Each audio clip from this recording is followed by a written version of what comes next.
काय सांगाल पाटण गावाचा प्रश्न आपण वरपर्यंत नेलेला आहे. आज गावामध्ये मीटिंग झालेली आहे, सर्व गाववाल्यांशी आपण बोललेला. नक्की काय निर्णय झालेला आहे? काही दिवसापूर्वी म्हणजे सोमवारी पहाटेच्या पावसामध्ये या गावात दुर्घटना घडली. त्यामध्ये एकाच कुटुंबातील 3 व्यक्तींचा निष्पापांचा बळी गेला.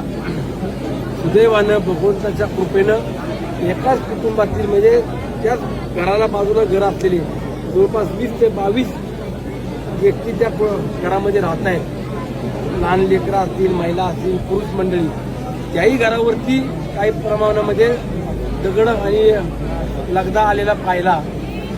सुदैवानं कुठे कुठली दुर्घटना घडली नाही. परंतु आगामी काळामध्ये सर्व ग्रामस्थांचं एकच मागणं आहे की अशा पुन्हा पुन्हा घटना होत असताना किंवा सुदैवानं आज वाचतोय, उद्या भविष्यात अशी परत आपत्ती आली तर आम्हाला देखील या सगळ्याच परिस्थितीला सामोरे जावं लागेल.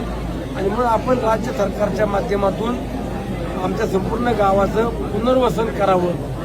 आणि मागील अनेक वर्षापासून ज्या ज्या ठिकाणी असे दगड प्रवर्ग म्हणून आपण भाग घोषित केले आहेत किंवा ज्या ठिकाणी डोंगर आहेत, दऱ्या आहेत, अशा ठिकाणी राहणाऱ्या कुटुंबांना देखील स्थलांतरित केलं पाहिजे. आणि ती मागणी देखील राहणाऱ्या ग्रामस्थांची रास्त आहे. आणि म्हणून याला आगामी काळामध्ये राज्य सरकारच्या माध्यमातून या गावाचं नवीन विस्तारित गावठाण हे लवकरात लवकर करण्याकरता मी स्वतः असेल, माझे ग्रामस्थ काही सहकारी आम्ही पाठपुरावा करून राज्य सरकारकडून लवकर नव्यानं गावठाण विस्तारित करून त्याचं देखील घोषणा करू आणि त्या ठिकाणी नवीन गावठाण विस्तारित करू.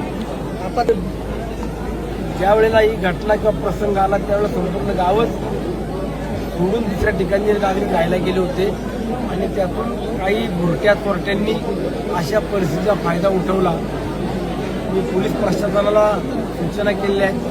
8 दिवसाच्या कुठल्याही परिस्थितीत ज्यांनी या घरफोड्या किंवा जे चोर आहेत जे ते एक सगळे घटना केलेल्या आहेत त्यांना तात्काळ आपण शोधून काढावं. आणि जे काही त्यांच्याकडनं मालमत्ता असेल, मुद्देमाल ज्याला म्हणतो आपण, तो देखील हस्तांतरित करून द्यावा.